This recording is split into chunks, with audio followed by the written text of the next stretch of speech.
I get this question all the time. Deven, how do you choose a YouTube automation niche that still has advertiser demand but isn't overcrowded?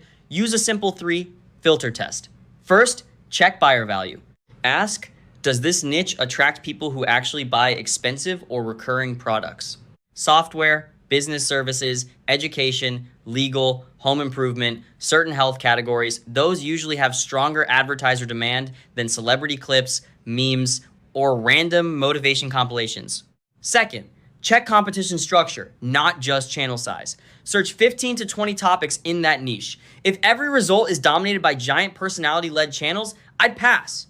But if you see mid-sized channels, inconsistent packaging, weak thumbnails, or older videos still getting views, that's a good sign. It means money exists, but execution is still beatable. Third, check topic depth. Can you write down 30 to 50 video ideas for one viewer type without repeating yourself? If not, the niche is probably too shallow to scale. My rule is simple. High buyer value, fragmented competition, repeatable topics. You want all 3.